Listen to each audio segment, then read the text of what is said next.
Hi, my name's Nathan. I used to work for the North East Autism Society, so I'm really happy to be joining them today for the My Kind of Christmas campaign, particularly focusing on the area of personal finance.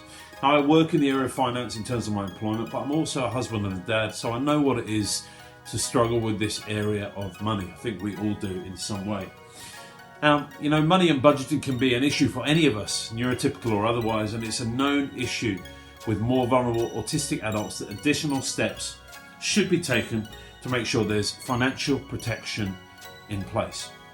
Today, however, we're going to look at some basic tips and steps around money and budgeting.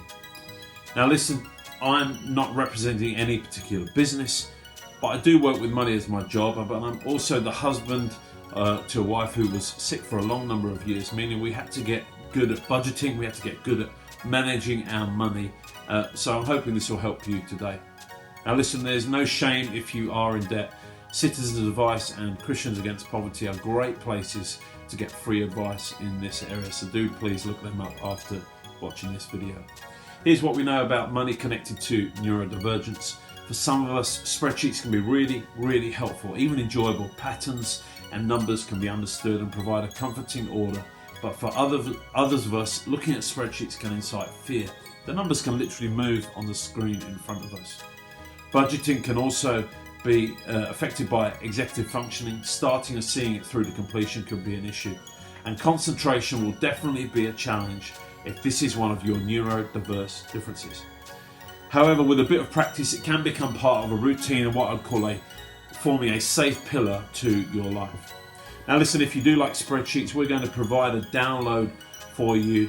So this is how I recommend you use this spreadsheet and what to include in your year-round budget. The spreadsheet divides spending into four main areas. So firstly is give. I believe everyone should plan charitable giving as part of their finances and budgeting. The second area is save. The stats on this are frightening, with most people being just one payday away from going under, so definitely start saving. The final area is live. We all need to live, and the spreadsheet will help you to subdivide your finances into weekly spending for things like food, travel and entertainment, and monthly bills like rent and mobile bills, etc. When we did research for this post, it became clear that some newer banking apps like Monzo and Starling are providing really useful features. Within these apps, they have things called pockets or pots, so you can decide where your money can be allocated. And this means you can have Christmas money or even food shopping money in its own area. Your total is adjusted accordingly, but you won't accidentally spend from the main pot. And the not seeing it can be really useful, particularly if you're impulsive, and this is an area of challenge for you. To quote one of the people we spoke to, they said they felt like money burns a hole in your pocket. Now we know that this kind of banking can also help any of us who don't cope well with telephone or face-to-face banking. Now, this may not help you for this Christmas, but it could help you save properly moving forward into 2020. Bargain hunting and doing well with what you have can also be really enjoyable. There's some great ways to do this using what's called the Thrift Economy by charity shopping, or using apps like Gumtree and Shpock and Facebook Marketplace, or even setting your Google alerts for sale announcements from your favourite stores and retailers. However, if there's one message we want to get across, it's that you don't need to be led by a consumerist, disposable culture. What we do personally as a family is we stick to four things for our children.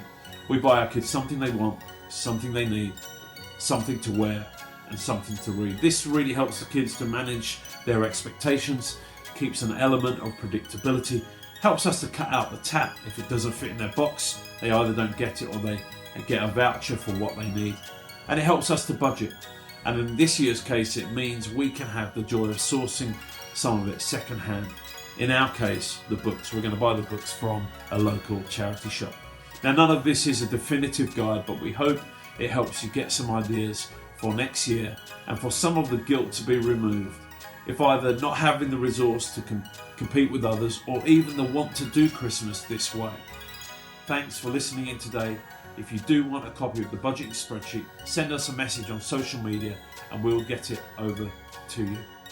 But that's all from me. As you can see, it's looking pretty festive here. So Merry Christmas.